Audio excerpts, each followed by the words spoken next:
we're talking Monkey Man, the directorial debut of one Dev Patel. Todd, you're starting this one off. Tell us all about it and what you thought. Okay.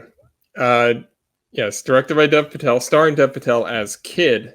That is, he's pretty much like an unnamed main character, but he just goes by Kid. He kind of goes by multiple things throughout the movie, but he's this guy who makes money at underground fights, basically getting beat senseless while wearing a gorilla mask. And we get flashbacks of him and his mother, and we find that something happened with his mother, and then so he's sort of um, and like led to these people that are kind of involved in the fights, I think. And so he goes on a revenge tour, and he finds a way getting a job as like a dishwasher at a restaurant to infiltrate these like groups of people, leading to just insane showdown between Kid and these elites that he's after. And I think it's kind of a terrible screenplay. Like, I mean, there's too much like stopping and telling you what's going on. Like, the backstory is never going to make that much of a difference in a movie like this. And we don't need like Charlton Copley in the first 10 minutes telling you what the movie's about. But I mean, that was just like kind of a annoying thing for me. But the movie is pretty slickly told otherwise, and it's like really violent. And it's also self-aware, which is almost a good thing. Like, it even references John Wick, which was kind of billed as being like, you know, a John Wick like movie, and it's trying to be that. But it's a vanity project for Patel. Like, he thinks he's making a masterpiece, but ultimately the movie really lacks focus. It's like a solid movie that would have starred Jason Statham like 15 years ago or something. But it's a little different because Patel's a better actor than that. But the movie is pretty stupid in parts. Like, but once the action starts, it doesn't necessarily matter anymore. There's no need for a brain here. It just it's like just watch some pretty awesome fight choreography and like blood spatter. Then the fight scenes go overboard, and that's basically the entirety of the last hour of the movie is just like fight scenes. But it's I mean, it's exhilarating to watch in a way, if that's your thing. Gun fu is an interesting like subgenre of movies, and there have been a lot of really good ones recently. It was sort of established with John Woo, and this sort of feels like a knockoff of a John Woo movie. But then you got like the John Wick movies. You have The Raid, definitely qualifies. But this it doesn't do enough to distinguish itself, even though it tries to have this other thing of being like Pig or something in this like brooding revenge tale to go with all of like the crazy action. But the nuance doesn't necessarily track as much as it should. I'm a huge fan of actors making their directorial debuts. Like, I'll go out of my way to see what a director is up to in their first movie if they started as an actor, just because I want to know what kind of movies they actually want to make. Like, Tom Hanks made his first movie was like a goofy music movie, and Gary Oldman made like a top 5 most depressing movie of all time. That's definitely on brand. Drew Barrymore made like a rollerball movie or a roller derby movie or something. That's kind of strange. Tim Roth. But for me, what? Tim Roth too. Oh yeah, Tim Roth made a super depressing movie. Also depressing. Yeah, that doesn't. I mean, and that one is a little bit weirder than Gary Oldman making one, I guess. But here, at least on paper, it reminds me more of like Bradley Cooper making A Star Is Born, which is a movie I gave a thumbs down to. It's like, oh, okay, so this is actually the kind of movie that he's into, and like, he has talent behind the camera, but something about it just kind of feels off. Like, I think the acting and directing at the same time kind of held back both skills, and the movie kind of suffered for it because it lacks focus. But he has a future as a director for sure. Like, he has a really aggressive style, and but he just doesn't belong in this kind of movie. I don't feel like I said, it's like a Statham movie or something.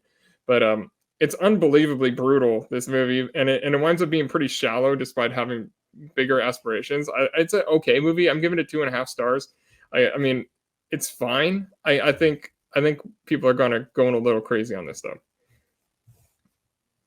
Yeah, I'll go next on this one. I've got it at 3 stars, but I'm not that far off of where you're at. I think the best thing about this movie is Dev Patel in front of and behind the camera. I disagree that I think it held him back. I thought he did a great job acting, and I think he's got a really cool style, especially for a first-time director. He's got a style all of his own, and he has some really cool looking shots here that he sets up that you don't expect to see from someone who's never done this before.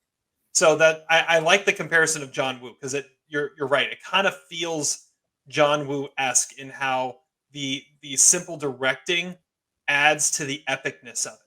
At the same time, like you said, the screenplay is a mess, which he didn't write. He came up with the story. I wonder what it would have looked like if he had actually written the screenplay too. It thinks it's more important than it is. It thinks it's cleverer than it is. It it's hard to follow. You don't really know what is going on, and you're like, okay, it's gonna pay this off at some point, and it kind of pays off some of it, and some of it it just doesn't. I don't know. It that part felt weird. If it had just kind of gone for it, it would have been a much more enjoyable movie. Like the second act of the movie is is useless, and it ends up being a 2-hour movie because that second act was about 30 minutes too long, and I think it was a 35-minute second act. I don't know. It was just the whole the whole finding himself thing was not needed. And yeah, the screenplay was the problem. Dev Patel wasn't. He was awesome in front of the camera. He was awesome behind the camera. I think this definitely shows what I've been saying for a few years now, that he needs to be the next Bond. He's recently come out and said he has no interest in playing Bond, which is a bummer. But yeah, I'm giving it 3 stars just for the pure entertainment factor. But it could have been so much better if it just knew what it was and went with it instead of trying to be something more important. Zach. Yeah, I mean, to me, I thought this was kind of like a Bond audition. I mean, this feels like, I don't know, Daniel Daniel Craig in what's the one where he was the secret agent? Layer Cake. Layer Cake, right? I mean, it felt kind of like a vanity project in that sense too. Gosh, I really disliked this movie. This movie had a triple threat for me. It was incoherent story, relentlessly violent, and too long. Those are 3 things that I do not like in movies. Okay, they that turns me off. I fell asleep multiple times in this movie, but I don't feel like I really missed anything because the story was incoherent already. The story, I think, has a lot of flashbacks that don't really do anything to help the story. I kept thinking, this movie, I guess it has cool fight scenes that are very quickly cut together. There are excessive close-ups in this movie that make it really hard to tell where we are and what exactly is happening. Well, as I was watching it, I was thinking, well, I really liked Sisu a lot. Sisu wasn't that different. I mean, Sisu was a lot of fighting sequences too, and it didn't really necessarily have the most believable story in the world, but Sisu was framed in like a quirky, fun way. There's nothing fun about this movie. It is just bleak, dark, depressing, blood spurting everywhere. There's nothing that emotionally ties you to the character except for the flashbacks with his mother, and even that is so trite. You know it's a John Wick knockoff the whole movie. And I think what's also frustrating too is there is one good sequence in the movie, which is where the wallet is taken from the lady in the square when she's at the table from the guy in the wheelchair. I was awake for that part. That was like a cool sequence. I mean, you could really tell that Dev Patel actually understood like how to frame shots and edit in a way that told a coherent linear story. That was kind of exciting. That 2-minute stretch of the movie was by far the best thing in the movie. And by all intents and purposes, I don't know what that had to do with anything in the movie because that sequence felt very Slumdog. Yeah, well, and there's certainly there's certainly nods, maybe not overt nods to Slumdog, but you're placed in this Indian setting, which in the first 10 minutes I was like, okay, I'm down with this. It's cool. We don't have nearly enough movies set in India. It's the world's most populous nation, or it will be soon. And I think the movie certainly doesn't glamorize India in any way, and it has that kind of propulsive vibe that I guess Slumdog was trying to convey, but. Once again, there's the story's incoherent. I mean, there's no one who can walk out of that movie that can accurately say what happens in it. There's some subplot that involves a guru that's leading a political party in the movie, and I guess that is part of the guy that he's after is some sort of agent for that. It's absolutely incoherent. And then there's flashbacks, multiple flashbacks to stuff that we've already seen in the movie. There's a stretch of the movie where Kid is, and I didn't know his name was Kid until after the movie, where he's on the run, and yet he goes back to the boxing ring as the Monkey Man. Wouldn't people find him there? Isn't that kind of like an identifiable marker? And then what is with, okay, we're degenerates on this. What is with the kid betting all of his freaking money on the Monkey Man? What sort of inside information does he have that the Monkey Man is actually going to win? Because the last I saw the Monkey Man, he kind of got his ass beat earlier in the previous fight. He is not, some NC State 11 seed that's coming out of nowhere. Okay, so what is this kid doing? What inside information does he have? And how is he bringing all that money to it? Is his bookie, Mike Francesa? I mean, I have no idea. What was the point of that? And I also really object to the fact that this movie did not use the song Monkey Man by the Rolling Stones, used brilliantly by Martin Scorsese in a few movies, but most notably in Goodfellas during the drug trip sequence. I had a couple more notes here. Does he wear the gorilla mask during sex? The movie does not care, but I would have liked a movie that cared about that. I also wrote down, is it like Casey Affleck in that movie with the house and he's the ghost, right? Do we even know that he's under that mask? I don't know. And then my final note, Todd gave thumbs down to A Star Is Born. Wow, whoa, back up for a second, okay? It's like Maybe Paul we 15. reviewed it on the podcast. We don't have I don't know. Thumbs down for A Star Is Born. What are you thinking? Anyway, this is gosh, I don't know. Do I go? Yeah. It's either 1.5 or 2 stars. I'm gonna screw it. I'm going 1.5. This movie really bothered me, and it just went on and on. It was one of the longest 2 hours movies I've ever seen. It just felt interminable. We're going to talk about a movie that's 25 minutes longer and felt an hour shorter because it was so much better. So 1.5 stars. It's terrible, and people like it. I don't know why.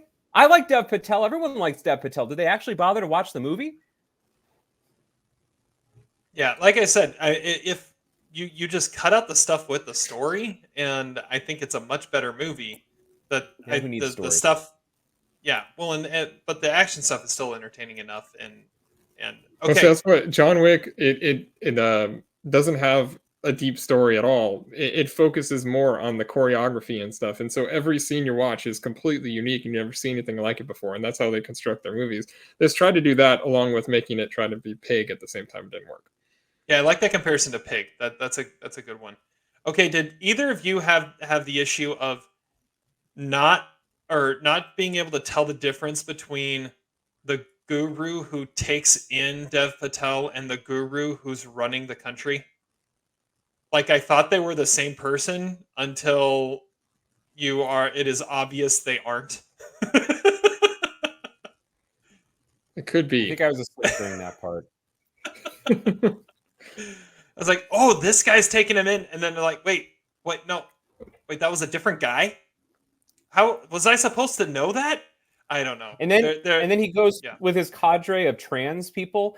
I did not pick up on that until reading a review of the movie afterwards. Like, you really have to read about the movie to understand what you just watched. Now, I did think for a second, would this movie have been better? Originally, this movie was made for Netflix. Would this movie have been better on Netflix? Because then you could just pull out your phone and go on Wikipedia. There were a few too many people in the theater, and there was I just had too much apathy to really swipe out my phone and actually try to look up the plot of this movie. But being in a theater, you are lost, man. I mean, it's completely incoherent.